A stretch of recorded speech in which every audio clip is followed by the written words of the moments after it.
हाँ जी भाई, सभी को नमस्कार, सभी को राम राम।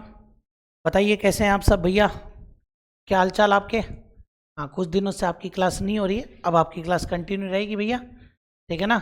हाँ, क्योंकि पहले तो आ गया आपके वो अपने, एक दिन तो क्या हो गया था, एक दिन तो मेरे को ज़रूरी काम आ गया था तो निकल गया। फिर इंडिया वाला मैच आ गया आपके, इंडिया पाकिस्तान वाला, तो भाई उस दिन तो क्लास लेना थोड़ा सा यूँ लगता ही ना। फिर उसके बाद में संडे आ गया, ठीक है ना। और कल थोड़ा सा व्यस्त रहा, तो 4 दिन थोड़ा सा आपकी क्लास नहीं हो पाई है। वापस शुरुआत करते हैं नई रिदम के साथ में। कहाँ खो गए थे सर इतने दिन, बिल्कुल बिल्कुल बिल्कुल हैं। चलिए साहब, तो बात करें अपन आगे की तरफ। हाँ, अब कोई अभी तो इन दिनों तो क्या है, यूँ कोई भी बहाना भी नहीं बना सकता कि लो साहब मैं शादी में गया था, ये बहाना भी नहीं बन सकता ना, क्योंकि इस समय शादियाँ भी नहीं है, ठीक है। हाँ चलिए, तो शुरुआत करते हैं अपन यहाँ पर। हाँ जी बिल्कुल, चलिए तो लोक गीतों के बारे में अपन बात कर रहे थे भैया। और लोक गीतों के अंदर अपन ने जो लास्ट पढ़ा था ना, वो लास्ट आपके पढ़ा था अपन ने क्या, मूमल। इसके बारे में पढ़ा था अपन ने लास्ट, लास्ट मूमल के बारे में पढ़ लिया था। आज उसको आगे बढ़ाते हैं लोकगीत के सिलसिले को, और थोड़ा सा अपन और हाँ मतलब खत्म करने की तरफ आगे बढ़ते हैं भैया ना, कि भाई अपन एक श्रृंगारिक और विरह गीत वाला जो मामला है वो तो कम से कम अपन खत्म कर ही ले भैया। तो देखो, जैसे मैं यहाँ पर आपके बात करता हूँ कि एक गीत आता है जिसका नाम है आपके हम सीडो। कौन सा गीत आ जाएगा भैया आपके, तो एक गीत यहाँ पर आता है जिसका नाम है आपके हम सीडो। थोड़ा सा कमेंट नीचे कर देना भाई, ठीक है ना। हाँ जी, चलिए साहब, तो अच्छा पहले थोड़ा सा बोले सर पुराना वाला रिवाइज करवा दो, फिर थोड़ा आगे बढ़ जाओ। बोले ठीक है, तो पुराना वाला एक बार रिवाइज कर लेते हैं भाई, फटाफट से देखना भाई। लोक गीतों को कहा जाता है जनता की भाषा, और लोक गीतों को जनता की भाषा कहने वाला कौन है भाई, महात्मा गांधी।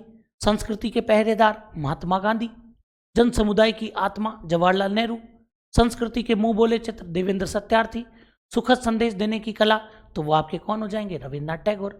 राजस्थान का राज्य गीत केसरिया बालम, रजवाड़ी गीत केसरिया बालम। प्रकृति क्या है, विरह गीत। कौन सी शैली में गाया, मांड शैली में। मांड शैली कहाँ से निकली, जैसलमेर से। सबसे पहले गाने वाली कौन, मांगी बाई। सबसे ज्यादा गाने वाली कौन, अल्लाह जिलाई बाई। और अल्लाह जिलाई बाई को पद्मश्री और राजस्थान रत्न पुरस्कार दोनों मिला है। मरु कोकिला कहते हैं अपन इनको। गौरी देवी जो है, गौरी देवी को अपने राजस्थान रत्न पुरस्कार मिला है भाई, ठीक है ना। ये थोड़ा सा आप लोग देख लेना। फिर गुरुजी बहुत दिन बाद दर्शन दिए, हाँ। अब फिर दूसरी बात देखो आप लोग, ऐसे ही मैंने एक चीज़ आप लोगों को बताई थी कि भाई पद्मश्री पुरस्कार 2023 में मोहम्मद अमूल मैंने आपको बता दिया था, तो वहाँ भी आप लोग थोड़ा सा याद रख लेना भाई। थोड़ा सा अगर अपन बात करें यहाँ पर, तो एक चीज़ आपके निकल करके आती है भैया, क्या मारवाड़ क्षेत्र में वीरानी स्त्री परदेश गए पति के पास संदेश भेजते समय कौन सा गीत गाती है, कुर्जा कुर्जा संदेश वाग पक्षी है। कुर्जा आपके वीरणियों का पक्षी है, खींचन गांव फलोदी में पाया जाता है, ठीक है। तो ये भी याद रखना आप लोग। फिर यही काम मेवाड़ में करें तो मेवाड़ में संदेश ले जाने का काम तोता करता है, और जब तोता करता है, भील जनजाति की बात कर रहा हूं, तो गीत गाते हैं सुवटिया।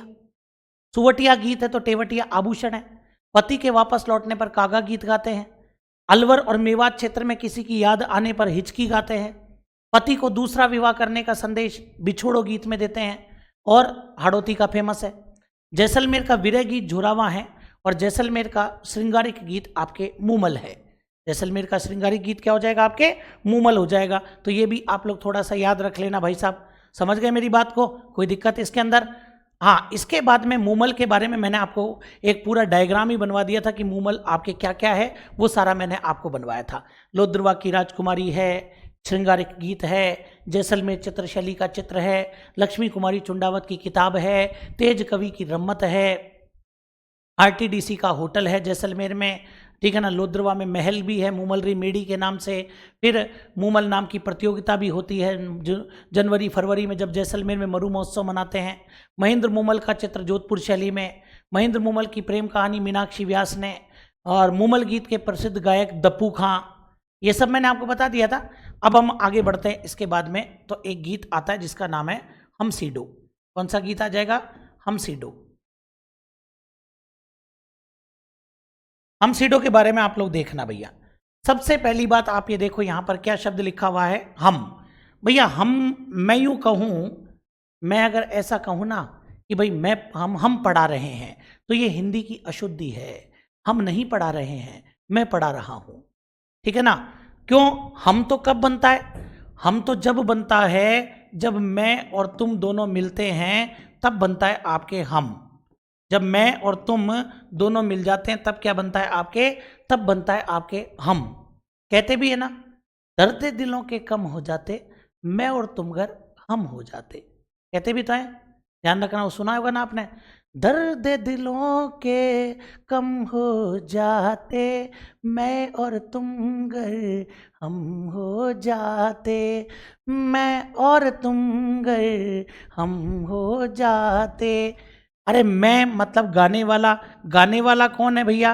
पुरुष। वो कह रहा है कि मैं और तुम घर हम हो जाते। तुम किसको कह रहा है? वो किसी स्त्री को कह रहा है कि मैं और तुम घर हम हो जाते। आई बात समझ में? मतलब एक बेसिक सी बात ध्यान रखना कि वह गीत जो स्त्री और पुरुष दोनों मिलकर के गाते हैं वो आपके क्या कहलाता है? वो हमसीडो कहलाता है। कोई गीत आपके स्त्री और पुरुष दोनों मिलकर के गाते हैं तो वो आपके हमसीडो कहलाता है। ये आप लोग अच्छे से ध्यान रखना। लेकिन एक शर्त है कि ये स्त्री और पुरुष कौन सी जाति के होने चाहिए? ये स्त्री और पुरुष भील जनजाति के होने चाहिए। और ये भी ध्यान रखना, अगर भील दे रहा है तो भील कौन से क्षेत्र में मिलेंगे भैया? मेवाड़ या फिर पर्वतीय क्षेत्र। मेवाड़ या फिर क्या लिख सकता हूं यहां पर? पर्वतीय क्षेत्र में यहां पर लिखूंगा भाई साहब। समझ गए मेरी बात को? तो इधर देखो आप लोग यहां पर, अब लिखना क्या है इसके बारे में? तो यहां पर हमसीडो गीत के बारे में लिखना होता है कि हमसीडो गीत होता क्या है। तो देखो आप लोग, मेवाड़ या फिर कौन से क्षेत्र में? पर्वतीय क्षेत्र में। समझ लेना यहां पर, मेवाड़ या पर्वतीय क्षेत्र के अंदर, मेवाड़ या पर्वतीय क्षेत्र में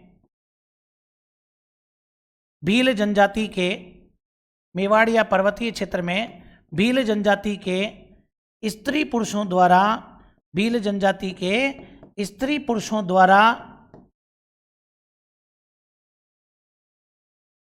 एक साथ मिलकर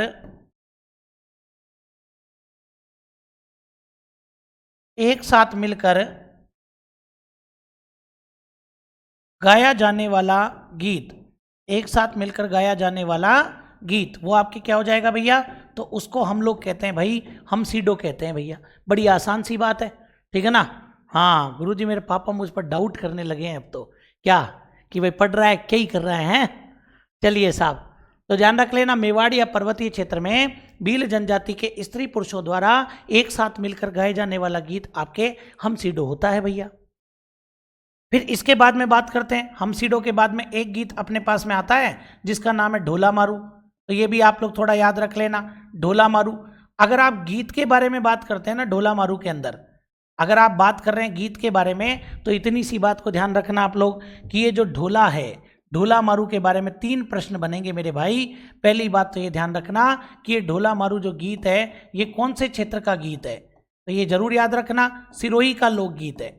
सबसे पहली बात कि ये कौन से क्षेत्र का गीत हो जाएगा? तो सबसे पहले तो ये याद रखना कि ये आपके सिरोही का लोकगीत है।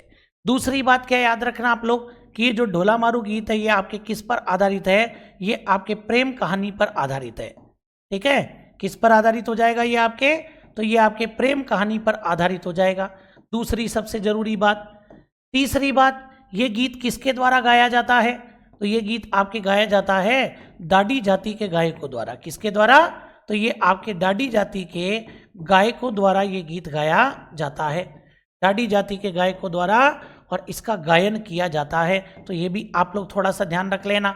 मतलब गीत को लेकर के तो मेरे भाई 3 प्रश्न बनेंगे, ठीक है ना? गीत को लेकर पहला प्रश्न तो बनेगा ये सिरोही का लोकगीत है, दूसरा प्रेम कहानी पर आधारित है, और तीसरा डाडी जाति के गायकों द्वारा गाया जाता है। लेकिन अगर वैसे बात करता हूं तो भाई ये ढोला कौन और ये मारू कौन? ठीक है ना भाई, ढोला तो कौन है और आपके मारू कौन है, दोनों चीज याद होनी चाहिए। तो भैया ढोला तो आपके नरवर, और ये नरवर पड़ता है भाई आपके एमपी में, ठीक है ना? नरवर पड़ता है आपके कहाँ पर? एमपी में, ठीक है ना? तो नरवर एमपी का राजकुमार है ये ढोला। तो ये ढोला तो आपके कहाँ का? नरवर एमपी का राजकुमार हो जाएगा सबसे पहली बात। मारू आपके पुंगल की राजकुमारी है, पुंगल जो कि बीकानेर में पड़ता है। तो मारू आपके कहाँ की राजकुमारी हो जाएगी? तो मारू आपके पुंगल की राजकुमारी हो जाएगी। भाई ढोला तो आपके नरवर का राजकुमार है और मारू आपके पुंगल की राजकुमारी है, दोनों का विवाह हो जाता है। दोनों का क्या करा दिया गया भैया? तो ये जो दोनों है इन दोनों का विवाह करवा दिया गया। अब मुझे पता है कि सेकंड ग्रेड परीक्षा में एक प्रश्न पूछा था कि जब दोनों का विवाह हुआ उस समय ढोला की उम्र क्या थी भैया? 3 वर्ष। क्या थी? 3 वर्ष। और मारू की उम्र कितनी थी भैया? 1.5 वर्ष। सेकंड ग्रेड में ढोला की उम्र पूछी थी, ध्यान रखना। आई बात समझ में? तो ये जरूर याद रख लेना आप लोग कि ये 3 वर्ष और 1.5 वर्ष ये क्या है? ये विवाह के समय आयु थी इनकी। सेकंड ग्रेड परीक्षा में बड़ा वाहियात क्वेश्चन ये पूछा गया था, ठीक है ना? बड़ा वाहियात क्वेश्चन ये पूछा गया था, ठीक है ना? तो ये ध्यान रखना, विवाह के समय और इनकी आयु थी कितनी। अब सुन लो भाई, इनकी स्टोरी बता देता हूं कि क्या स्टोरी इनकी रहती है। तो ये जो ढोला है, ये ढोला तो आपके नरवर का राजकुमार है और पुंगल की राजकुमारी है मारू। अब क्या था कि ढोला और मारू जो दो हैं, ये दोनों है ना, ये ढोला और मारू 2.5 साल मत कर देना रे। ढोला और मारू के मम्मी पापा ये पुष्कर आए हुए थे, और जब ये पुष्कर आए हुए थे तो भैया दोनों के मम्मी पापा आपस में मिल लिए तो दोनों के बीच में बोले साहब बातचीत हो गई, और बातचीत हो गई तो बोले एक काम करते हैं अपन अपने इस और ये जो अपना व्यवहार बना है इसको रिश्तेदारी में बदल देते हैं भैया। दोनों का ब्याह करवा दिया ढोला और मारू का। ढोला की उम्र उस समय 3 साल थी और मारू की 1.5 साल थी। बाल विवाह हो गया एक तरीके से। उसके बाद में ढोला चला गया नरवर MP और मारू आ गई अपने पुंगल, क्योंकि अपन जानते ही हैं लड़की वयस्क होने के बाद ससुराल जाती है, ठीक है ना? सर आपने पिछली क्लास में बोला था कि मूमल और महेंद्र की स्टोरी सुनाएंगे, सुनाई नहीं थी क्या मैंने? अरे मूमल और महेंद्र की, चलो सुना दूंगा, बाद में याद दिलाना मेरे को। अभी ढोला मारू की स्टोरी सुन लो एक बार के लिए। तो भैया तो बोले साहब अपन जानते ही हैं कि लड़की जब वयस्क हो जाती है तब उसको अपन ससुराल भेजते हैं, ठीक है ना? तो लड़की वयस्क होने के बाद में जब पहली बार ससुराल जाती है ना, उसको पता है क्या बोलते हैं? गोणा करना। गोणा कल्चर का शब्द है। और दूसरी बार जाती है तो आना करना। RS परीक्षा 2021 में ये पूछा गया था भैया, ठीक है ना? मैं थोड़ा सा भाई बैठ के समझा देता हूँ, कोई दिक्कत नहीं है। कहानी तो सुनानी मेरे को, है ना? कहानी तो सुनानी है तो बैठ जाता हूँ थोड़ा सा। चलिए तो साहब ध्यान से सुनना मेरी बात को, मैं क्या कह रहा हूँ यहाँ पर। तो भाई साहब आपके मैंने बताया कि ढोला तो आपके नरवर का राजकुमार, दोनों का। आगे सुनो आप, तो वापस क्यों रिपीट करूँ रे बिना मतलब ही। तो भाई साहब पहली बार जब लड़की ससुराल जाती है ना, तो पहली बार जाती है तो उसको तो क्या बोलते हैं अपन? उसको अपन बोलते हैं भैया गोणा करना। और दूसरी बार जाती है उसको अपन कहते हैं आना करना। क्या बोलते हैं उसको? तो दूसरी बार जाती है उसको अपन आना करना कहते हैं। सुना दूंगा महेंद्र मूमल की भी, ये सुन लो पहले। अब साहब बात क्या निकल करके आई कि भाई जब वयस्क हो जाएगी तब इसको ससुराल भेज देंगे भैया। अब साहब ये वयस्क हो गई, उधर ढोला भूल गया, ठीक है ना? चलिए साहब, तो बोले साहब अब ढोला तो भूल गया कि मेरी कोई शादी भी हुई थी, और ढोला ने दूसरा ब्याह कर लिया। और ढोला की जो दूसरी पत्नी थी उसका नाम था मालवणी। क्या नाम था भैया? मालवणी से विवाह कर लिया भैया। अब मालवणी जानती थी कि ढोला की बचपन में शादी हो चुकी है। ये जो मालवणी है ये भली भांति जानती थी कि इसकी बचपन में शादी हो चुकी है भैया। आई बात समझ में? कौन जानती थी ये बात? ये मालवणी जानती थी। लेकिन ढोला को इसके बारे में पता ही नहीं। लेकिन मालवणी को इतना भी पता था कि मारू पुंगल की राजकुमारी है, और उस मरु प्रदेश के अंदर मारू की सुंदरता के चर्चे बहुत गजब है बोले, बहुत गजब की सुंदर मारू जो है। तो बोले अगर मारू के बारे में ढोला को पता लग गया ना, तो एक बात तो पक्की है, अपना तो टिकट कट जाएगा, अपना टिकट कट जाएगा, ये तो पक्की बात है बोले साहब। तो अपने को मारू से मिलने नहीं देना है। उधर एक दिन मारू को एक सपना आ गया, और सपने के अंदर साहब उसको ढोला नजर आ गया। कोई राजकुमार नजर आया, वो तो नहीं जानती थी कौन था। उसने आकर के ये सपना और अपनी माँ को सुना दिया भैया कि मम्मी मुझे ऐसे ऐसे सपना आया, सपने में एक राजकुमार देखा, ठीक है ना? गाने गाते हुए कि हो ही रे सहरा बांध के मैं तो आया रे, डोली बारात भी साथ में मैं तो लाया रे। तो इसने सपना बताया तो मम्मी रोने लगी। मम्मी रोने लगी तो ये कहती है बोले मम्मी, बोले मैंने तेरे को सपना बताया और तू बोले रो रही है, ये तो अच्छी बात है, मेरे सपने में राजकुमार आ गया। बोले बेटा तू नहीं जानती रे, जिस राजकुमार को तूने देखा है ना वो ढोला है, और ये सपना सच है। बचपन में तेरा विवाह हो गया था उसके साथ में। तो मम्मी बचपन में विवाह हो गया तो मुझे लेने क्यों नहीं आए अब तक भी? तो बोले साहब जो पुंगल का राजा था उसने तुरंत ढोला के पास में संदेशा भिजवाया लेकिन संदेशा अब ढोला को तो मिला नहीं, वो मालवणी ने लेके रख लिया। ठीक है, हम दे देंगे भैया राजकुमार को। तो वो संदेश 2-3 बार संदेशा भिजवाया, ढोला को प्राप्त नहीं हुआ। इधर राजा को लगे यार क्यों वो अब तक क्यों नहीं लेने आ रहा है बोले। तो साहब एक व्यक्ति को भेजा जो कि ढोली जाति का व्यक्ति था, कि बोले तेरे को जाकर के सीधे ढोला से मिलना है और ढोला को जाकर के पूरी बात बतानी है। ये ढोली जाति का व्यक्ति समझ तो गया था कि कोई ना कोई लफड़ा है, या तो ढोला सुनना नहीं चाहता या ढोला के पास में संदेशा जा नहीं रहा है, मुझे सीधे ढोला से मिलना है साहब। और ये ढोला के महल के नीचे जाकर के गीत गाने लगा, और गीत के अंदर इसने मारू की सुंदरता का वर्णन किया। इसकी इतनी मधुर आवाज, उस मधुर आवाज को सुनकर के और ढोला ने इसको अपने दरबार में बुला लिया। आओ सर, बोले आप अपनी मधुर वाणी से हमारे दरबार को सुशोभित करो, आप अपनी मधुर वाणी से दरबार को सुशोभित करो। इस ढोली जाति के व्यक्ति ने दरबार में गीत गाना शुरू किया और नारी सौंदर्य का वर्णन किया। ढोला को लगा ये किताबों में लिखा होता है रे, इतनी सुंदर कोई महिला होती है क्या जितनी ये बात कर रहा है, इतनी सुंदर महिला होती नहीं है बोले। अगले पैराग्राफ में उसने उस महिला का नाम भी बता दिया कि ये पोंगल की राजकुमारी मारू है, जिसकी सुंदरता का मैं वर्णन कर रहा हूं। ढोला को लगा कि काश मारू मेरी रानी होती। अगले पैराग्राफ में उसने ये भी बता दिया कि ढोला जी आप ही का विवाह मारू के साथ में हुआ था और वो आपको याद कर रही है, आप उसे लेने के लिए जाओ। ठीक है ना। ढोला को लगा she is already mine property, she is already mine property. ठीक है ना।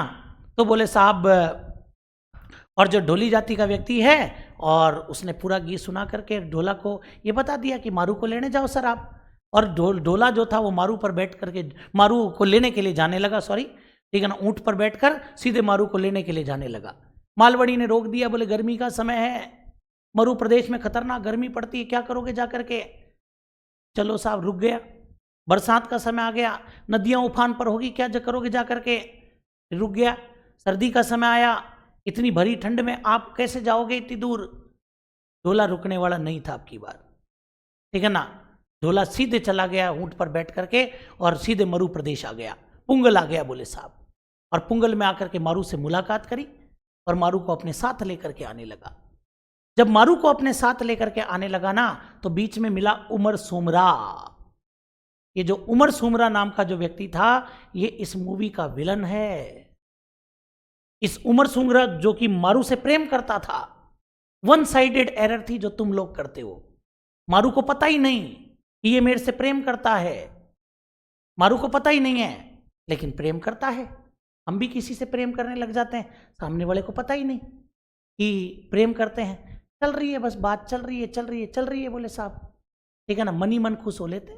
वैसे उमर सुमरा हुआ करता था। आई बात समझ में। अब साहब हुआ क्या कि उमर सुमरा जो है उसने देखा कि भाई ये तो ढोला मारू को ले चला साहब। तो उसने रोका, बोले राजकुमार इतनी दूर जाओगे, आओ बैठो, बोले पार्टी करते हैं, पहली बार यहाँ पर आए हो और ऐसे ही चले जाओगे क्या आप, बैठो आओ, हम आपको और संगीत के साथ में पार्टी करवाते हैं बोले। और अफीम, उस समय अफीम वगैरह दिया करते थे भैया। अफीम की मनुआर करी साहब। अफीम की मनुआर को रियाण कहते हैं, रियाण। क्या कहते हैं अफीम की मनुआर को, रियाण कहते हैं साहब। रियाण करी, लो सार, अमल चखो सार। हाँ, और बोले साहब उसको अफीम देने की कोशिश करी। ढोला को इतनी अधिक मात्रा में अफीम खिलाई, ढोली जाति का व्यक्ति समझ गया। उसने मारू को कहा, मारू को ये कहा कि ये तुझे, ये ध्यान रखना, ये ढोला को मारना चाहता है और तुझे प्राप्त करना चाहता है। अगर तू अपनी और भलाई चाहती है तो ढोला को यहाँ से लेकर निकल जा, ढोला को यहाँ से लेकर निकल जा। और ये मारू ऐसा कहते हैं कि खुद ऊंट का संचालन करती है और ढोला को लेकर चली जाती है। इस कहानी में ढोला और मारू का मिलन होता है। आई बात समझ में। और जो ऊंट पर आप एक महिला और पुरुष का चित्र देखते हैं ना, वो और कोई नहीं, वो कौन थी आपके, वो आपके ढोला मारू है। लेकिन चित्र में आप लोग देखेंगे तो आपको हो सकता है कि ऐसा मिल जाए कि बोले साहब उसके अंदर ऊंट का संचालन करते कौन नजर आ जाए आपको, तो ऊंट का संचालन करते आपको और ढोला नजर आ जाए। चित्र बनाने वालों ने बना दिया है, लेकिन अगर मैं वैसे बात करता हूं तो देखो आप लोग यहां पर, ठीक है ना, ध्यान से देखना आप लोग। हाँ, ढोला मारू,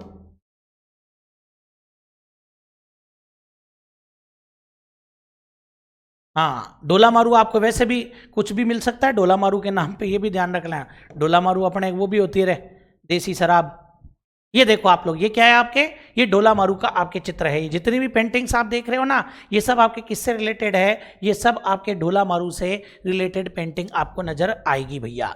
समझ में आ गई बात यहाँ पर?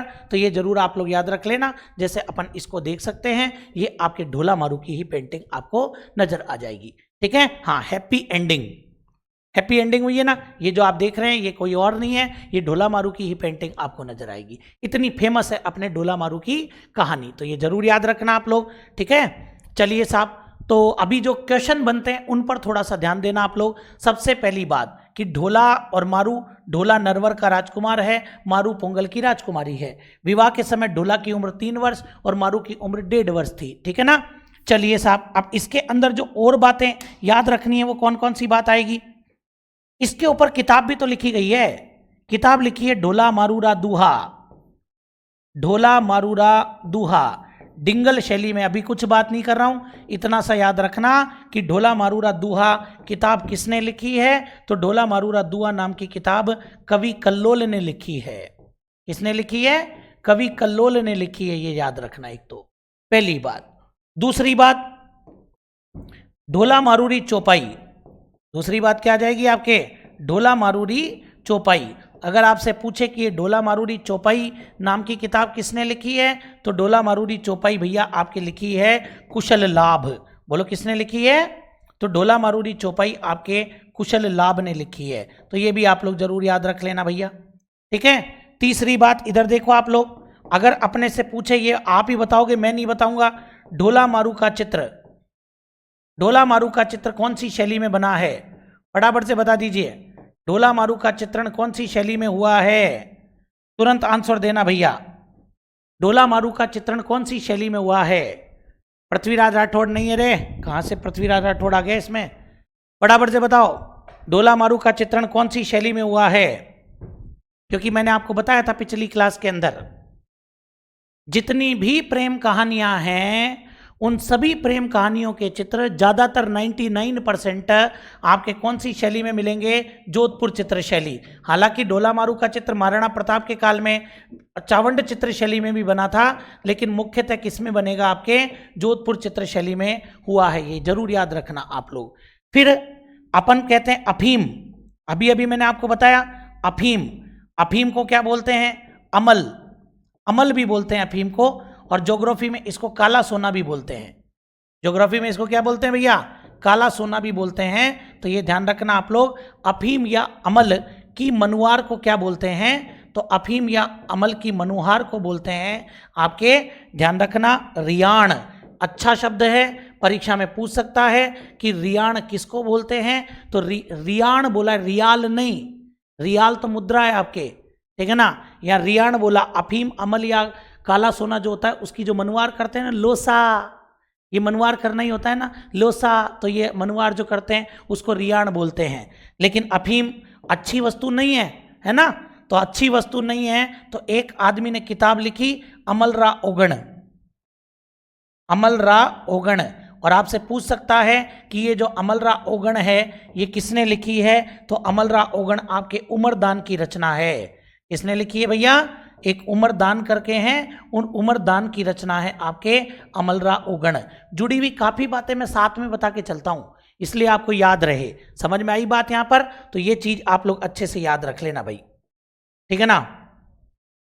किसी कोई दिक्कत हो तो बोल देना भाई साहब, ठीक है। चलिए, तो ये देखो, आपको ढोला मारू गीत के बारे में मैंने आपको बताया। ढोला मारू पहली बात तो कहाँ का है? सिरोही का लोकगीत है। किस पर आधारित है? प्रेम कहानी पर आधारित है। कौन गाता है? दाढ़ी जाति के गायक गाते हैं। गीत का काम खत्म। फिर देखो आप लोग, ढोला और मारू, ढोला की उम्र कितनी थी? 3 वर्ष। मारू की उम्र कितनी थी? 1.5 वर्ष। विवाह के समय की आयु बता रहा हूं। एक चीज और बता देता हूं कि ढोला और मारू के विवाह की स्मृति में, ढोला मारू के विवाह की स्मृति में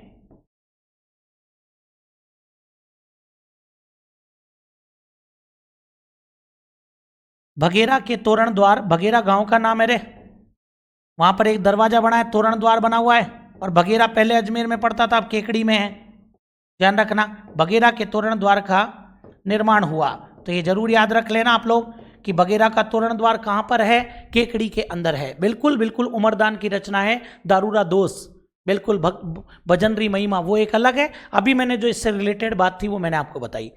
तो ढोला की उम्र उस समय 3 साल थी, मारू की 1.5 साल की थी। ढोला नरवर का राजकुमार था, मारू पुंगल की राजकुमारी थी। और ध्यान रखना, इनके विवाह की स्मृति में बगेरा के तोरण द्वार का केकड़ी के अंदर निर्माण हुआ। ढोला मारूरा दुआ कवि कल्लोल ने लिखा है, ढोला मारूरी चौपाई कुशल लाभ ने लिखी है। ठीक है ना। ढोला मारू का चित्रण जोधपुर चित्र शैली में हुआ है। अफीम की मनुआर को रियाण कहते हैं।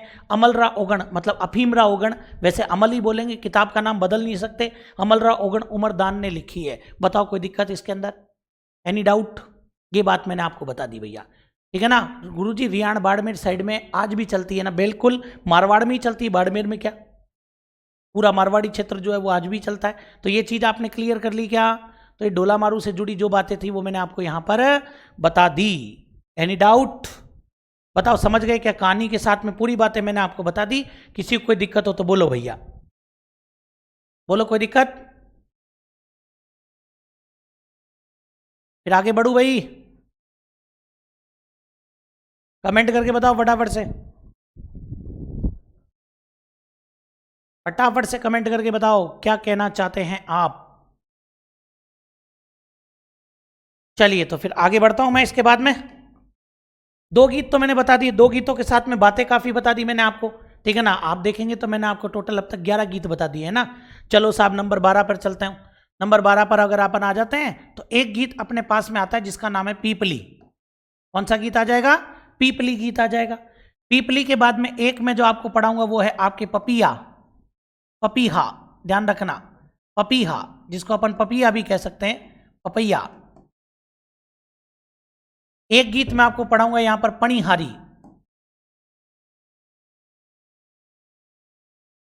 और पणिहारी के बाद में बात करूंगा मैं यहां पर इंडोनी। इन चारों गीतों के बारे में आप लोग ध्यान से समझना मेरी बात को, एक एक पॉइंट को यहां पर ध्यान से समझने की कोशिश करना भाई। सबसे पहले मेरे पास में जो यहां पर आता है वो है आपके कौन सा? सबसे पहले अपने पास में यहां पर आता है आपके एक गीत जिसका नाम है आपके क्या। सबसे पहले यहां पर बात करता हूं तो अपने पास में पीपली। अरे ग्रामीण क्षेत्र से बिलोंग करते हो, ग्रामीण क्षेत्र में इतना तो जानते होंगे ना कि अपने एक बड़ा सा पेड़ होता है उसको कहते हैं पीपल। जो बड़ा सा पेड़ होता है ना उसको क्या कहते हैं? पीपल। और अगर पीपल छोटा हो जाता है तो उसको अपन क्या कहते हैं भाई? तो उसको अपन पीपली कहते हैं। जैसे फॉर एग्जाम्पल देखो भैया, जैसे मैं बात करता हूं तो भाई ये छोटा रह गया पेड़ अपना, तो जब पेड़ छोटा रह जाता है ना तो उसको हम लोग क्या बोलते हैं भैया? उसको हम लोग तो बोलते हैं भैया पीपली। क्या बोलते हैं भाई? जैसे ये अपना पेड़ है भैया, ये पेड़ अगर छोटा रह जाएगा तो इसको अपन क्या बोल देंगे भैया? तो मैं तो इसको पीपली बोलता हूं भाई। हमारे गांव में तो पीपली बोलते हैं, तुम्हारा पता नहीं। ठीक है। जब पेड़ छोटा रह जाता है तो उसको हम लोग क्या बोल देते हैं भैया? पीपली बोल देते हैं। जैसे आप लोग देख सकते हो यहां पर कि भाई फॉर एग्जाम्पल ये मैंने बता दिया कि ये अपने पास में एक क्या आ गया भैया? ये अपने पास में एक पेड़ आ गया। अगर ये बड़ा हो जाता है तब तो ये पीपल बन जाता है, और ये छोटा रह जाता है तो इसको हम लोग क्या बोल देंगे भैया? तो इसको हम लोग बोल देंगे भाई साहब पीपली। समझ गए मेरी बात को? तो ये आपके क्या हो गया? ये पीपली हो गया भाई। ठीक है। सबसे पहली बात तो ये याद रख लेना कि मैंने इसको क्या नाम दिया? ये जो पेड़ है इस पेड़ को मैंने नाम दिया आपके पीपली, नाम दे दिया भैया। क्योंकि हमारे लोकगीतों की ये विशेषता है कि इसके अंदर अपन ने प्रकृति और प्रकृति के अंदर जो भी वस्तुएं हैं उनको अपना परिवार का सदस्य माना है, अपनी भावनाओं को इनको संबोधित करते हुए प्रस्तुत किया है। इसीलिए एक महिला जो कि आपके कौन से क्षेत्र में रहती है? एक महिला जो कि आपके शेखावाटी और मारवाड़ क्षेत्र से बिलोंग करती है। कौन से क्षेत्र से? शेखावाटी एवं मारवाड़ क्षेत्र से बिलोंग करती है। तो वो जो शेखावाटी और मारवाड़ क्षेत्र से बिलोंग करती है, शेखावाटी सीकर चूरू झुंझुनू और मारवाड़ जोधपुर के आसपास का क्षेत्र, इसका पति चला गया परदेश। ध्यान रखना, तो ये शेखावाटी एवं मारवाड़ का विरह गीत हो जाएगा। मैंने पहले ही बोला था पति परदेश चला जाए, अपने आप ही समझ जाना गीत क्या हो जाएगा? तो गीत हो जाएगा आपके विरह गीत। समझ गए मेरी बात को? तो ये शेखावाटी और मारवाड़ क्षेत्र का विरह गीत है कि महिला आपके और क्या करती है भाई? आपके घर के सारे काम खत्म करके और पीपली के नीचे आकर के बैठ जाती है साहब, हैं? जैसे ये अपने पास में एक पीपली है और ये अपने पास में कौन है भैया? ये अपने पास में एक महिला है भैया। ठीक है ना। तो ये क्या करेगी? ये महिला ये महिला आपके पीपड़ी के पास में आकर के बैठ जाती है साहब। समझ गए? हाँ, बढ़िया लग रही है ना? हाँ, पढ़ाई कर लो, नहीं तो ऐसी लुगाई मिलेगी, ध्यान रखना। पुरुष वर्ग वालों को कह देता हूँ, हाँ पढ़ाई कर लो। तो ये महिला आपके पीपड़ी के पास आकर के बैठ जाती है। क्यों? क्योंकि पति परदेश गया हुआ है, उसको याद आती है, याद आती है तो वो पीपड़ी के पास में आकर के बैठ जाएगी और पीपड़ी के पास बैठ करके और अपने परदेश गए पति को याद करती है। तो समझ जाना, शेखावाटी मारवाड़ का विरह गीत। अब इसके अंदर क्या किया जाएगा, ये तो पहला पॉइंट। दूसरा पॉइंट क्या आ जाएगा, जब भी विरह गीत लिखूंगा अपने आप समझ जाओ कि जो आपके विरहणी स्त्री है वो विरहणी स्त्री क्या करती है भैया, परदेश गए पति को याद करती है। ठीक है ना, परदेश गए पति को याद करती है, ध्यान रख लेना। परदेश गए पति को क्या करती है भैया, याद करती है और उसको वापस लौटने के लिए कहती है। और तीसरी बात यहां पर क्या है, ये गीत कब गाया जाता है, तो ये गीत गाया जाता है आपके छोटी तीज, और छोटी है तो श्रावण के महीने में आएगी भैया। आई बात समझ में? छोटी तीज है तो कब आएगी भैया, श्रावण के महीने में शुक्ल पक्ष में। जब मेले त्यौहार बताऊंगा तब अपने आप समझ में आ जाएगा, अभी दिमाग मत लगाना, ठीक है ना। तो छोटी तीज पर ये गाया जाता है। कब गाया जाता है, छोटी तीज पर गाया जाता है, विशेषकर तो विशेषकर छोटी तीज पर गाया जाता है। आई बात समझ में? तो शेखावाटी और मारवाड़ का विरह गीत है। पहला पॉइंट तो यही याद कर लो कि भाई शेखावाटी और मारवाड़ का विरह गीत है। विरहणी स्त्री परदेश गए पति को याद करती है और ये आपके छोटी तीज मतलब कि श्रावण शुक्ल तृतीया पर गाया जाता है। क्यों? क्योंकि छोटी तीज को कहते हैं पति पत्नी के प्रेम का त्योहार। छोटी तीज को क्या कहेंगे, पति पत्नी के प्रेम का त्योहार छोटी तीज को कहा जाता है। The official Valentine day of the Hindus. बोले सर 14 फरवरी फर्जी है रे, वो अवैधानिक जोड़ों का है, ये सरकार द्वारा मान्यता प्राप्त जोड़ों का होता है। तो पति पत्नी के प्रेम का त्योहार आपके छोटी तीज को कहा जाता है, जरूर याद रखना भैया। ये पूरी डिटेल आपके इसकी हो जाती है। पपिया, अब पपिया क्या होता है भैया, पपिया एक पक्षी है वैसे, ध्यान रखना, जो कि आपके कब निकलता है, सावन के महीने में, ठीक है ना। तो एक एक चीज को समझना आप लोग। सावन के महीने में या मैं कह सकता हूं कि वर्षा ऋतु में, या तो सावन के महीने में या फिर वर्षा ऋतु में। अब साहब एक प्रेमिका, और वो प्रेमिका क्या करती है, प्रेमिका कौन से पक्षी को माध्यम बनाती है भैया, पपिया पक्षी को माध्यम बनाती है भैया। ध्यान रखना, पपिया पक्षी को माध्यम बनाकर, पपिया पक्षी को माध्यम बना करके और आपके क्या करती है भाई, पपिया पक्षी को माध्यम बना करके और एक विवाहित पुरुष को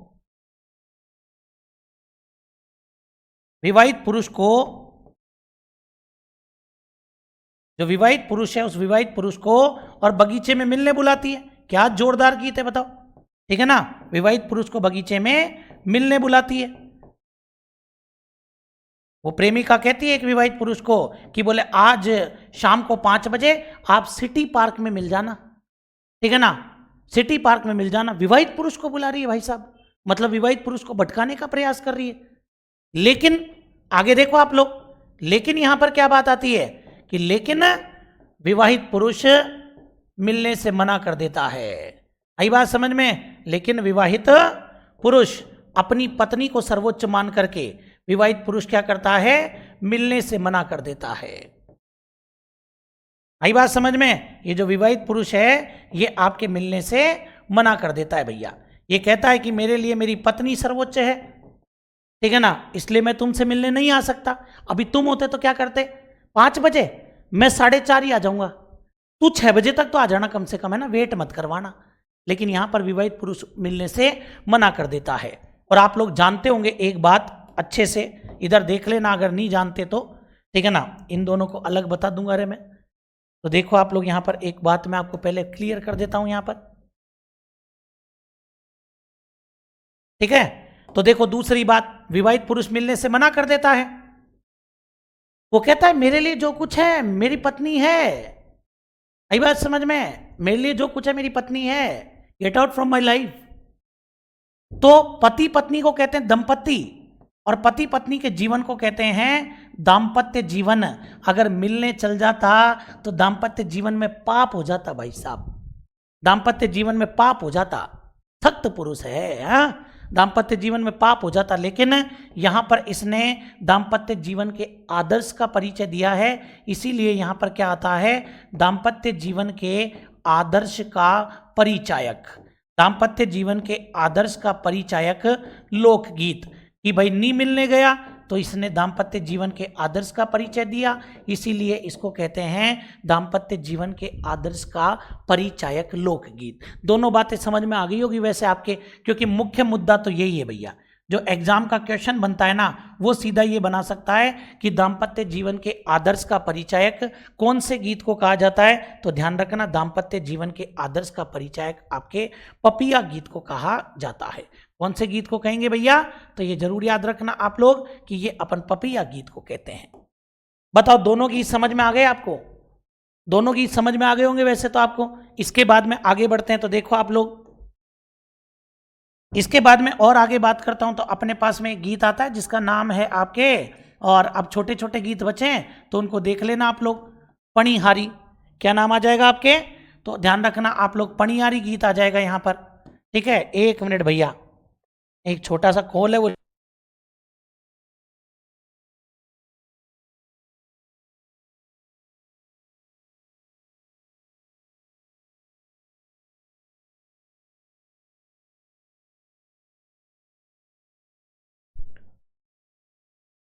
हाँ जी, अब आप क्या आता है, पणियारी। पणियारी के साथ में एक बता दूंगा मैं, इंडोनी। पणियारी के साथ में क्या बता दूंगा, इंडोनी। पणिहारी जो होता है, जब भी कोई महिला पनघट से पानी भरकर लेकर आती है ना, तो उसको पणिहारी कहते हैं। अब उस टाइम पर वो जो भी गीत गाएगी ना, वो सब आपके क्या हो जाएंगे, वो आपके पणिहारी गीत हो जाएंगे। आई बात समझ में? इस सागर पानी भरबा जाऊं सा, नीजर लग जाए, सागर पानी भरबा जाऊं सा, निजर लग जाए, निजर लग जाए, निजर लग जाए, सागर पानी भरबा जाऊं सा, निजर लग जाए। तो ये पानी भरने के लिए गई है, तब ये गीत गा रही है, पणिहारी। तो ये ध्यान रखना, पहली बात तो पनघट से पानी भरकर लाते समय, पनघट से पानी भरकर लाते समय गाया जाने वाला गीत, पनघट से पानी भरकर लाते समय गाया जाने वाला गीत, गाया जाने वाला गीत आपके कौन सा हो जाएगा? तो पनघट से पानी भरकर लाते समय गाया जाने वाला गीत आपके हो जाएगा भैया पणियारी। लेकिन पणियारी का भाव क्या होता है कि जब ये पानी भरने जाती है तो इसको एक गैर पुरुष मिलता है, वो गैर पुरुष इससे बातचीत करना चाहता है, लेकिन ये मना कर देती है। गैर पुरुष इसको कहता है कि पनघट पे कहता है कि आप मुझे पानी पिला दीजिए। वो कहती है कि मार्ग में मेरा घर पड़ता है, आप वहां आकर के पानी पी सकते हैं, मैं किसी अनजान पुरुष से बात नहीं कर सकती। बोले मतलब कि इसको यूं बताया गया सीधा सीधा कि ये जो आपके पणियारी है, इसका जो क्वेश्चन बनता है ना, वो बनता है कि राजस्थान का वह गीत जिसे अटल पतिव्रता महिला का लोकगीत कहा जाता है, अटल पतिव्रता महिला का लोकगीत कहा जाता है। तो ये जरूर याद रखना, अटल पतिव्रता महिला का लोकगीत कौन सा हो जाएगा भाई? तो वो आपके हो जाएगा पणिहारी। समझ गए मेरी बात को? अटल पतिव्रता महिला का लोकगीत आपके कौन सा? पणिहारी हो जाएगा। फिर देखो इसके बाद में अब बात करते हैं किसके बारे में? इंडोनी के बारे में। इंडोनी क्या होती है? इंडोनी होती है भाई साहब, आप लोग बहुत अच्छे से जानते होंगे कि अपने गांव के अंदर एक वस्तु होती है। आप लोगों ने कभी नोटिस किया हो तो अपने गांव के अंदर एक इस तरह की एक वस्तु होती है भाई साहब, ठीक है ना? अपने गांव में एक इस तरह की वस्तु बना लेते हैं भैया, कपड़ा वपड़ा लगा करके बिल्कुल वेल अप टू डेट करके ऐसे एक वस्तु, फिर इसको क्या करते हैं, इसके ऊपर गोटा लगा देते हैं भाई साहब। आई बात समझ में? इसके ऊपर क्या करते हैं, इसके ऊपर भैया गोटा वोटा लगा करके इसको रेडी कर लेते हैं। समझ गए होंगे आप मेरी बात को कि मैं किस वस्तु की बात कर रहा हूं। तो ये गोटा वोटा लगा करके बिल्कुल रेडी कर लेते हैं इसको। समझ गए बात को? और रेडी करने के बाद में ऐसी एक वस्तु होती है ना, ये मैंने इसके ऊपर गोटा वोटा लगा दिया भैया, तो गोटा वोटा लगा करके इसको रेडी कर लिया, ठीक है। हाँ, अटल स्त्री बिल्कुल, हाँ, अभी तुम सख्त पुरुष कह रहे थे ना, अब अटल स्त्री ले लो। फिर इसके क्या करेंगे, ऐसे पीछे एक कपड़ा वपड़ा भी लगा देते हैं भाई साहब, ठीक है ना। इसके पीछे इस तरह क्या करते हैं, एक कपड़ा वपड़ा भी लगा देते हैं इसके। समझ में आई बात यहां पर? तो ये ध्यान रख लेना, इसके पीछे इस तरह एक कपड़ा भी लगा दिया जाता है। अरे कपड़ा लग कैसे नहीं रहा भाई साहब? लगेगा तो सही, ऐसे कैसे हो सकता है?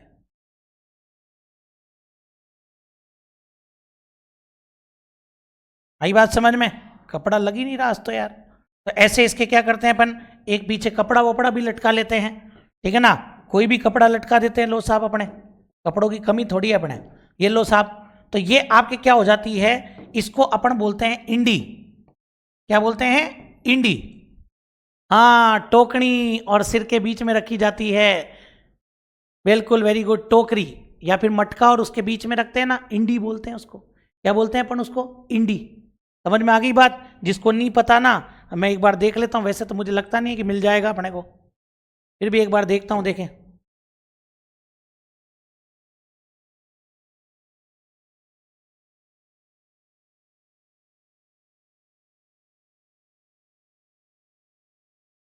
वैसे तो मुश्किल है, नहीं मिलेगा भाई साहब, ठीक है ना।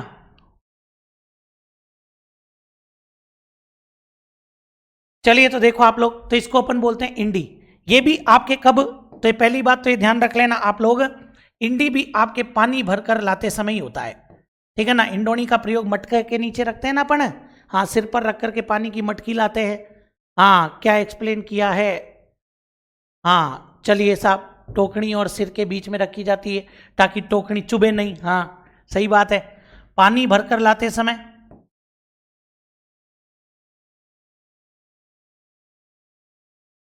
पानी भरकर लाते समय इंडी की प्रशंसा में, पानी भरकर लाते समय इंडी की प्रशंसा में गाया जाने वाला गीत। तो ये भी ध्यान रखना, इंडी की प्रशंसा में गाया जाने वाला गीत आपके क्या हो जाएगा, तो इंडी की प्रशंसा में गाया जाने वाला गीत आपके इंडोनी हो जाएगा। आई बात समझ में? क्योंकि भाई कोई भी नई चीज होती है, लुगाइयों की क्या है सबसे बड़ी दिक्कत यही है, उनकी चीज, नई चीज लाए और उसकी कोई बड़ाई नहीं करे, खाना नहीं पचे। एक लुगाई कान के झुमके खरीद के लाई, अपनी सहेलियों में जाके बैठ गई, सहेलियां पड़ोस की लुगाइयां, उनमें जाकर बैठ गई साहब, किसी ने उसके झुमके की बड़ाई नहीं करी, नजर ही नहीं पड़ी, वो बार बार यूं करे। तभी एक लुगाई की अरे बोले तू नए झुमके लाई है, हाँ हाँ अब ठीक है, बोले अब ठीक है, बिल्कुल ठीक है ना। तब जाके उसको तसल्ली हुई। तो मतलब बड़ाई करना बहुत जरूरी है। तो इंडोनी क्या है कि पानी भरकर लाते समय इंडी की प्रशंसा में गाया जाने वाला गीत आपके इंडोनी हो जाएगा। मतलब आप कहीं ना कहीं इसकी प्रशंसा कर रहे हो, तो एक तरीके से ये जो इंडोनी है, ये इंडोनी आपके कैसा गीत हो जाएगा भैया? श्रृंगारिक गीत। बोलो कैसा हो जाएगा? तो ये आपके श्रृंगारिक गीत की श्रेणी में चला जाएगा। ये भी आप लोग थोड़ा सा ध्यान रखना कि ये आपके श्रृंगारिक गीत की श्रेणी में चला जाएगा। समझ गए मेरी बात को यहाँ पर? तो ये चीज याद होनी चाहिए इंडोनी के बारे में भी। चलिए, तो ये गीत भी आपके क्लियर हो गए होंगे भैया, ठीक है ना। तो 9 और 6 15 गीत तो मैंने बता दिए। अब देखो छोटे मोटे और गीत जो खत्म करता हूं इस चैप्टर को ही। अब मतलब चैप्टर मतलब अपने श्रृंगारिक और विरह गीत को। सूपना नाम का गीत आता है, सूपना के अलावा हिंडो नाम का गीत आता है, हिंडो या हिंडोलिया, हिंडो या हिंडोलिया नाम का गीत आता है, देख लेना आप लोग अच्छे से। एक जीरो नाम का गीत आता है, ठीक है ना, जीरो नाम का गीत आता है। एक कांगसियो नाम का गीत भी आता है आपके, कांगसियो। कांगसियो के अलावा आप देखेंगे तो आपको एक गीत मिलेगा जिसका नाम है आपके पंछिड़ा। पंछिड़ा नाम का गीत भी मैं आपको बताऊंगा। ऐसे ही एक गीत मैं आपको बताऊंगा गोरबंद, गोरबंद गीत भी बताऊंगा। पहले इन गीतों पर थोड़ा सा देखते हैं अपन। हाँ चलो, तो देखो आप लोग ध्यान से समझना मेरी बात को। सूपना, अरे सूपना पहली बात तो विरह गीत है। क्या हो जाएगा? पहली बात तो विरह गीत है। और सूपना शब्द बना है सपना से, सूपना सपना से बना है। ये मत कह देना कि सपना चौधरी के गीतों को सूपना कहते हैं, ये मत कहना कभी भी, ठीक है ना। तो देखो आप लोग यहाँ पर सूपना विरह गीत है, और इसके अंदर आपके जिसका पति परदेश चला गया है वो विरणी स्त्री क्या करती है, वो विरणी स्त्री, और इसके अंदर विरणी स्त्री अपने सपने की व्यथा का वर्णन करती है भैया। वीरेणी स्त्री अपने सपने की व्यथा का वर्णन करती है, ये जरूर याद रख लेना। अपने सपने की व्यथा का वर्णन करती है। आई बात समझ में?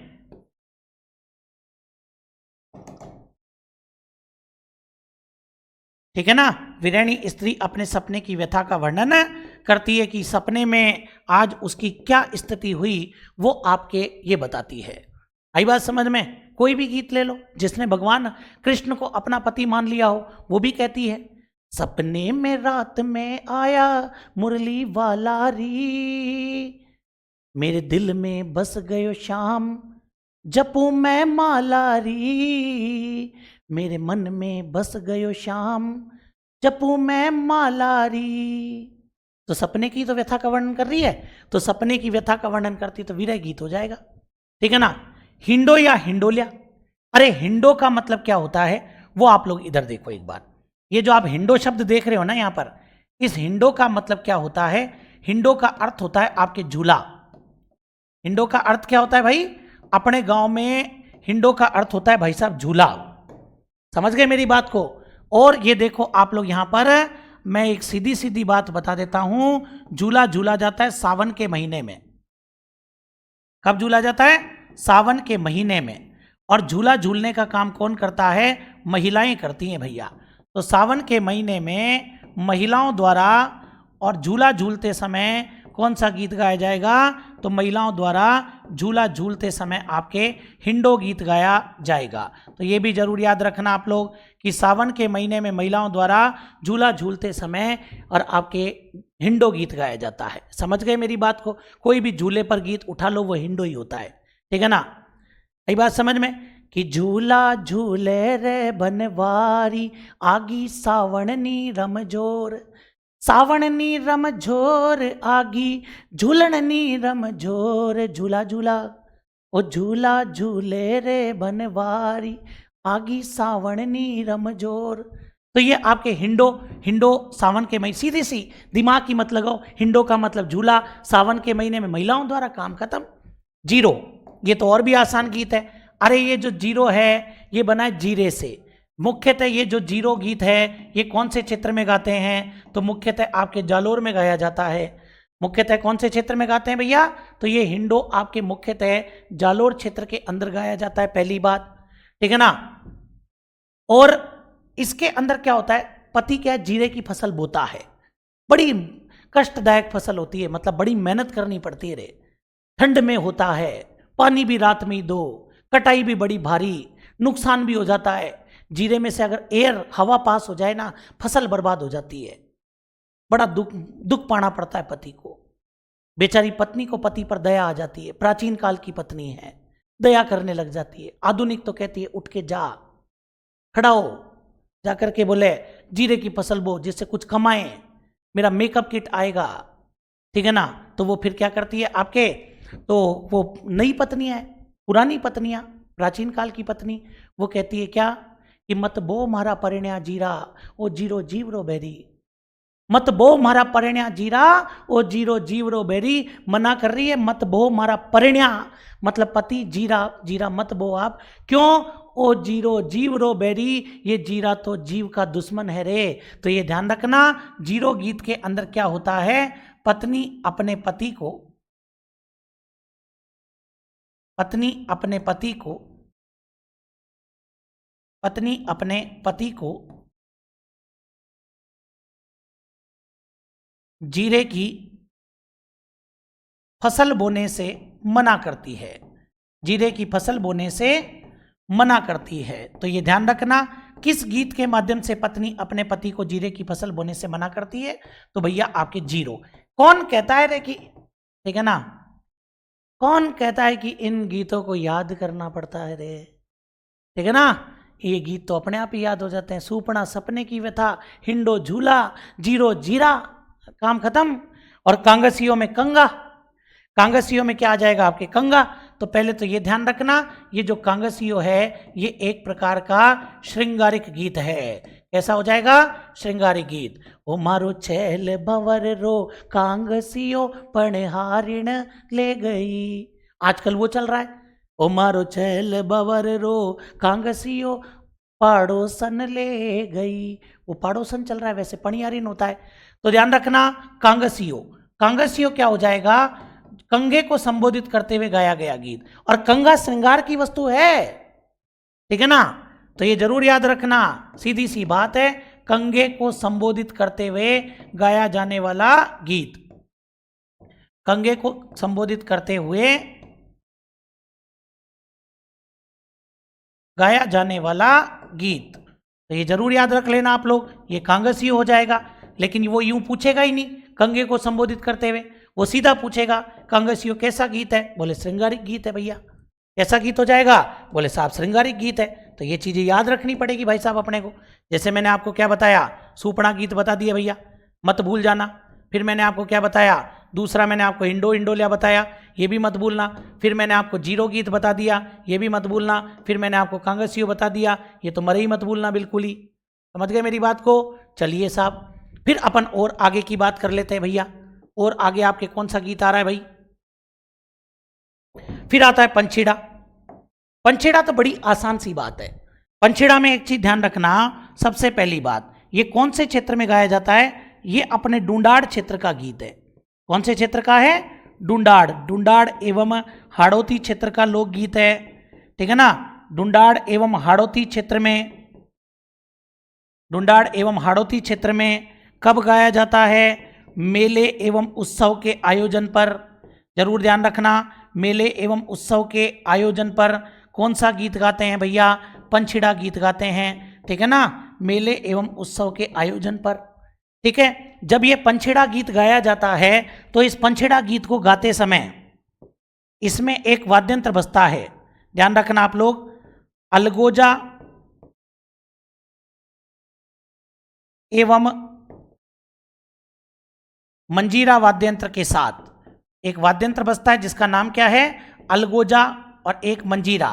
तो अलगोजा एवं मंजीरा वाद्यंत्र के साथ में ये गाते हैं। और आप लोग जरूर याद रखना, अलगोजा आपके राजस्थान का राज्य वाद्यंत्र है। अलगोजा राजस्थान का क्या हो जाएगा भाई, राज्य वाद्य हो जाएगा। तो ये भी आप लोग जरूर याद रख लेना। समझ गए मेरी बात को यहाँ पर, बिल्कुल अभी बताऊंगा वो वाली बात। अभी तो आप ये पंछीड़ा थोड़ा सा याद रख लो भाई, ठीक है ना। ये वाला जो पंछीड़ा है इतना याद रख लो कि ये जो पंछीड़ा गीत है ये आपके, ठीक है ना, ये जो पंछीड़ा गीत है ये आपके डूंडाड़ और हाड़ौती क्षेत्र में जब भी मेले का आयोजन होता है ना तब गाते हैं। अलगोजा और मंजीरा बजता है, अलगोजा राजस्थान का राज्य वाद्य है। समझ गए बात को। ऐसे ही एक बात नोट में, नोट में एक चीज बताता हूं, माणिक्यलाल वर्मा जो हैं आपके,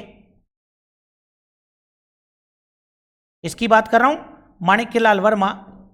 माणिक्यलाल वर्मा ने एक आंदोलन में भाग लिया था, बिजोलिया किसान आंदोलन, ठीक है ना। माणिक्यलाल वर्मा ने कौन से आंदोलन में भाग लिया, बिजोलिया किसान आंदोलन। तो देखो आप लोग, माणिक्यलाल वर्मा ने बिजोलिया किसान आंदोलन के समय, बिजोलिया किसान आंदोलन के समय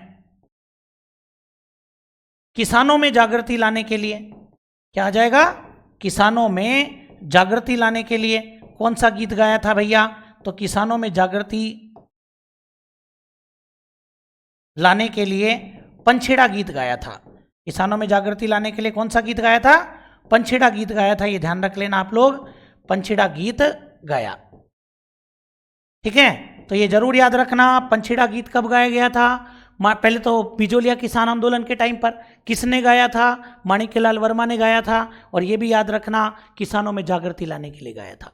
लेकिन अगर अपने से पूछे कि भैया पीड़ितों का पंछीड़ा, समझना मेरी बात को, ये तो है पंछीड़ा, अगर पूछे पीड़ितों का पंछीड़ा तो पीड़ितों का पंछीड़ा विजय सिंह पथिक ने गाया था। समझ में आ गई बात। यहां पर मान लो इसी समय आपसे ये पूछ लिया जाए कि भाई पीड़ितों का पंछीड़ा, तो ये जरूर याद रखना आप लोग कि यहां पर आपके आ जाता है पीड़ितों का पंछीड़ा।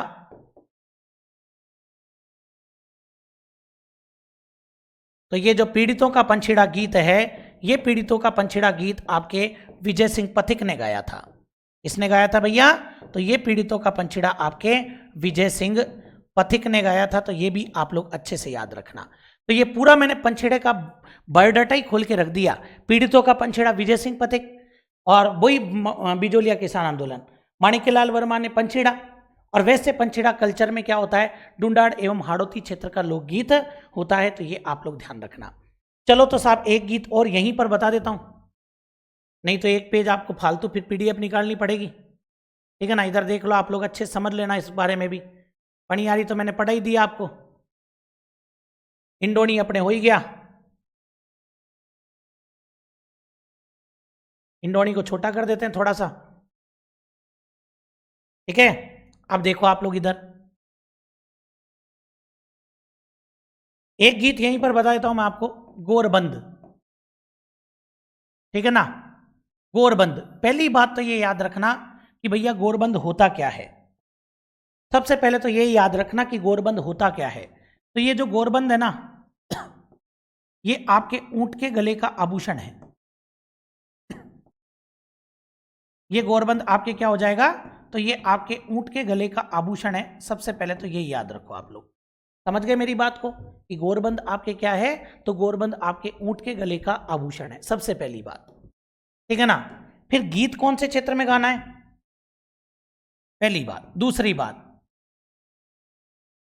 शेखावाटी क्षेत्र का गीत है भैया। कुछ जगह पर बीकानेर भी मिलेगा, लेकिन प्रायोरिटी पर रखना शेखावाटी, ठीक है। शेखावाटी क्षेत्र में, शेखावाटी क्षेत्र में महिलाओं द्वारा, जो वहां की जो महिलाएं हैं, वो महिलाएं आपके एक आभूषण बनाती हैं, गोरबंद आभूषण गूंथते समय, ठीक है। कौन सा आभूषण, तो ये ध्यान रखना, गोरबंद आभूषण, जैसे चोटी को गूंथा जाता है ना, चोटी को क्या करते हैं, गूंथते हैं ना, वैसे ही ध्यान रखना आपके ये शेखावाटी और मारवाड़ क्षेत्र में गोरबंद आभूषण गूंथते समय महिलाओं द्वारा यह गीत गाया जाता है। तो ये ध्यान रखना, गूंथते समय गाया जाने वाला गीत, गाया जाने वाला गीत वो आपके क्या हो जाएगा भैया, वो आपके गोरबंद हो जाएगा। समझ गए मेरी बात को यहाँ पर, तो ये जरूर याद रख लेना भैया कि ये शेखावाटी का है, और गोरबंद आभूषण गूंथते समय गीत गाया जाता है, और गोरबंद ऊंट के गले का आभूषण है, ठीक है। आता भी है ना कि क्या आ जाएगा आपके, आपसे पूछ लेता है, ओ लडली लूमा झूमा रे, लडली लूमा झूमा रे मारो, गोरबंद नखराड़ो, आली जा मारो, गोरबंद नखराड़ो, ये गीत होता है। चलिए, तो ये मैंने आपको यहाँ पर कुछ गीतों के बारे में बताया है आज। अगर मैं देखूं आपको तो ध्यान देना, 2 और 2 4 5 6 7 8 9 10 11 12 गीत मैंने आपको पढ़ा दिए, 9 मैंने पहले पढ़ा दिए थे। टोटल अपने पास में यहाँ पर कितने गीत हो गए भैया, टोटल अपने पास में यहाँ पर 21 गीत बता दिए, विरह और श्रृंगारिक वाले 21 गीत मैंने आपको बता दिए टोटल। अब मैं आपके जो कल स्टार्ट करूंगा वो भक्ति गीत और वैवाहिक गीत शुरू करूंगा। एक तो भक्ति गीत के बारे में बात करूंगा, एक वैवाहिक गीत के बारे में बात करूंगा, वो अपन कल बात करेंगे।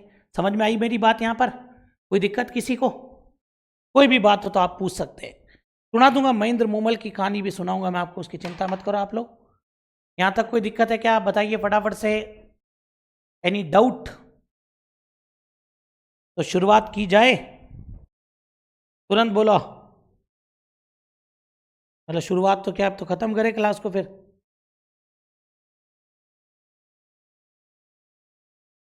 हाँ जी भाई बताइए, खत्म करेंगे क्लास को अपन।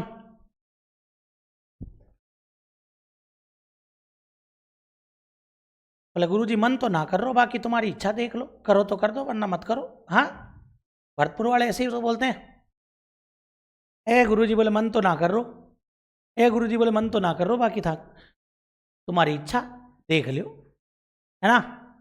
चलिए साहब, तो फिर कल मिलते हैं फिर बाकी गीतों के साथ में। सेम एज इट इज मैंने वैसे लिख दिया है जैसे आपको लिखना होता है एग्जाम, मतलब आप लोग जो अपनी कॉपी में नोट्स बनाएंगे, तो आप लोग इस चीज़ की भी टेंशन मत लेना, आप अपने हिसाब से इसके अंदर लिख सकते हो, ठीक है। तो सेम पीडीएफ भी आप निकाल लोगे तो काम अपना हो जाएगा, ज़्यादा लोड लेने की ज़रूरत नहीं है। लेकिन फिर भी थोड़ा सा आप लोग एक चीज़ देखा करो, ठीक है ना। गुरु जी थे चालू हूँ पहले ख़त्म कर दियो, हाँ चालू हुआ नहीं और उससे पहले ही ख़त्म कर देते हो। बाकी फिर भी एक कॉपी लेकर के बैठा करो, जो एक्स्ट्रा बातें होती है मैं बताता हूँ उनको लिख लिया करो, ठीक है ना। फिर भी यूँ पीडीएफ पे डिपेंड मत रहना, कॉपी में नोट करना बातों को, समझ गए, अपनी कॉपी होनी चाहिए भाई।